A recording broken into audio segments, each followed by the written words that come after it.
Hey gang, it's me, Dr. Steve. I just finished an interview on Real America's Voice with Steve Gruber, and wow. I mean, I had to comment on what just happened in the Oval Office between President Trump, Vice President Vance, and Ukrainian President Zelensky, who's actually more of a dictator. I mean, he was elected back in 2019, and he's refused to hold another presidential election ever since. But talk about a guy who could not read a room.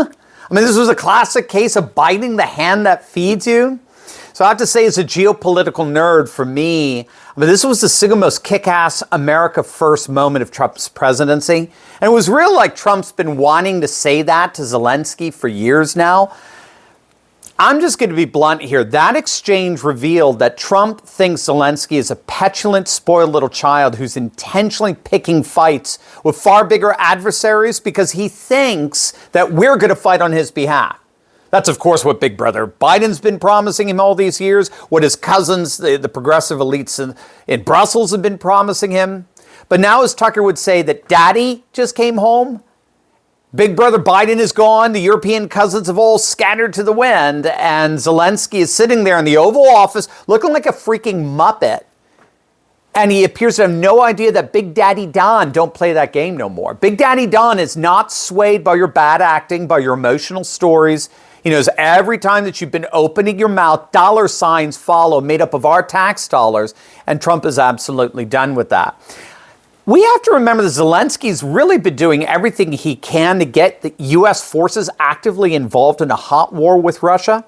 Do you remember his speech before Congress back in December of 22? He actually called for the U.S. to enforce a no-fly zone over Ukraine, which of course would mean U.S. forces blowing up Russian jet fighters. He's for years now been trying to get the U.S. and NATO directly involved in this war, precisely because he knows Ukraine can't win it on its own. And he should have thought of that the week before Russia invaded when he asked NATO for nuclear weapons to be placed in Ukraine. He actually just said that a couple of weeks ago. That as part of the peace negotiations, Russia has to agree that Ukraine gets nuclear weapons. I mean, the guy's insane. But he's been treated like an immaculate hero by our globalist elite for years now. Even right now as we speak, Liz Cheney and John Kasich, Geraldo Rivera, they're all up in arms, not because Zelensky has been trying to sucker us into World War III, not for squandering $350 billion of our tax dollars, no, but for Trump and how he spoke to him in the Oval Office. These people will always be America last. Again, I can't say this enough. The guy is the very definition of a dictator. He's canceled any and all elections in Ukraine. Now, he's banned political parties. He's banned a major wing of the Eastern Orthodox Church, the Ukrainian Orthodox Church. That church is now banned. He's taken over their churches and monasteries. He's forcibly conscripting younger and older men into the military to get blown to smithereens in the Russian meat grinder. The guy is literally an actor. And he's playing a part, and he and his buddies are getting rich off of it while his people are dying. And what I find so refreshing here in that very heated exchange is that Trump seems completely uninterested in liberal globalist propaganda. And he appears to be actually listening to geopolitical theorists like John Mearsheimer, the University of Chicago. He had a great YouTube video of a lecture he did back in 2015. That predicted there would be a full-blown hot war erupting in Ukraine 7 years before it happened, precisely because of the dynamics of what are called great power politics. So great power politics argue that great powers like the United States and Russia don't allow for peer competitors in their hegemon, in their immediate sphere. So think of how we responded to Khrushchev in the Cuban Missile Crisis.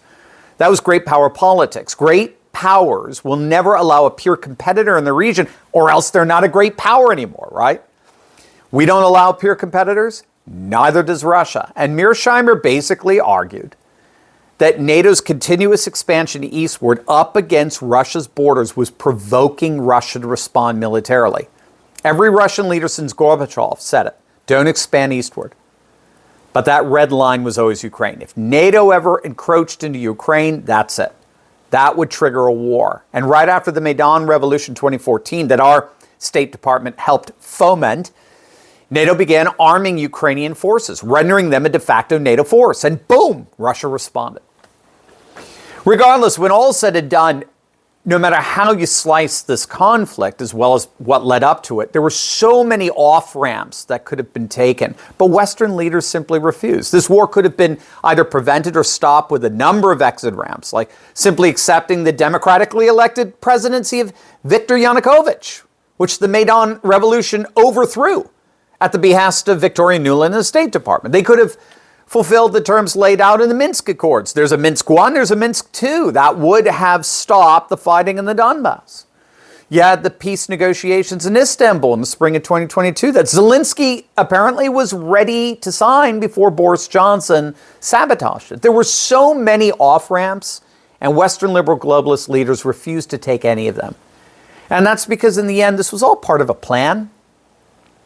There's been a long-standing belief, it was actually articulated by George Soros of all people in an essay published back, I believe it was in 1993, that argued that the one nation that was holding back the New World Order, a globalist world order basically managed by institutions like the IMF and the WTO and the World Bank, the one nation holding back that world was Russia. And Soros and others argued that NATO technology and Eastern European troops could be used to defeat Russia, remove that last major hurdle to a fully liberal globalist world. At the time, China was still playing nice with the West. But the argument was that confronting Russia with NATO tech and Eastern European troops was enough to bring about regime change and bring Russia's opposition to liberal globalism to an end. And Ukraine, many believed, was a proxy for precisely this confrontation. And President Trump made it absolutely clear as of today, that confrontation is now officially ended. As far as the White House and Pete Hegseth at the Pentagon are concerned, that ends now. And now it's just a matter of working out the details with Russia. And it looks like Zelensky successfully sidelined Ukraine from any negotiations at all. President Trump basically threw him out of the White House today. And in many respects, he just threw the whole liberal globalist order out with him. Never a dull day in the golden age. Love you guys. God bless.